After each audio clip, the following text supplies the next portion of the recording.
ધ્રુવજી મહારાજે માગ્યું નહીં તો ભગવાને પહેલું વરદાન આપ્યું કે બાળક, તું તારા પિતાના ખોળામાં બેસવા ઈચ્છતો હતો, પણ હું તારા પિતાના ખોળામાં નહીં, પણ તારો પિતા જે રાજગાદી પર બેઠો છે એ રાજગાદી પર હું તને બેસવા માટે રાજા બનાવું છું, અને 1-2 વર્ષ માટે નહીં, 36,000 વર્ષ માટે રાજા બનાવું છું. જા.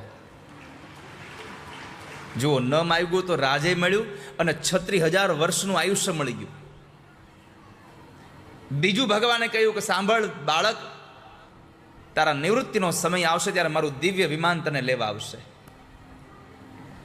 ત્રીજું લટકાનું ભગવાને આપ્યું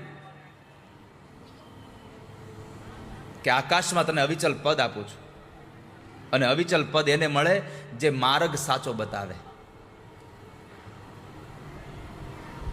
અવિચલ પદ તને આકાશમાં આપું છું. દરિયામાં કોઈ ભૂલું પડે અને દિશા ખબર ન હોય તો રાત્રિના સમયે જ્યારે આકાશમાં નજર કરે અને ધ્રુવનો તારો દેખાય એટલે ખબર પડે કે ઉત્તર દિશા કઈ બાજુ આવી.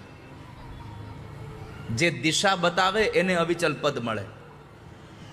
અને ચોથું વરદાન ભગવાને કીધું કે અવિચલ તને પદ મળ્યા પછી સપ્તર્ષિઓ તારી પરિક્રમા કરશે. જા, અમારું વરદાન છે તને. હવે ભગવાન પાસે ન માગ્યું તો 4 વસ્તુ એક હારે મળી.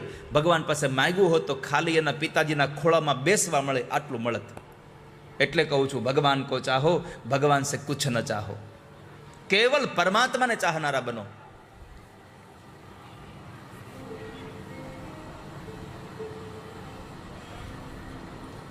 ઈશ્વરને ચાહશો તો બધું જ પ્રાપ્ત થઈ જશે.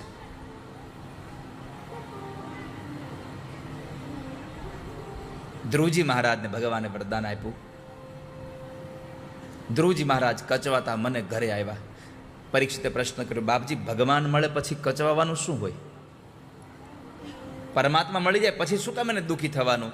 તો ધ્રુવજી મહારાજનું કારણ એ હતું દુઃખી થવાનું કે મારે ભગવાન પાસે મુક્તિ માગવી જોઈતી હતી, આ તો હું બંધન લઈને બેસી ગયો.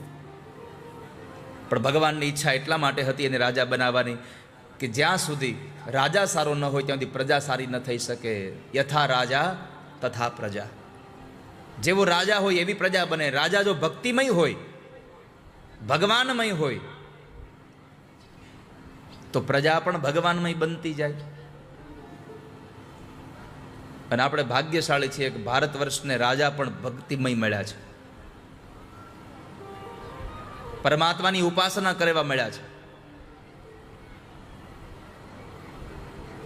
જેને ભગવાનના ધામોને લોકોને સુખ અને સગવડતા મળી રહે એવી વિચારધારા સાથે બધા જ તીર્થોનું જે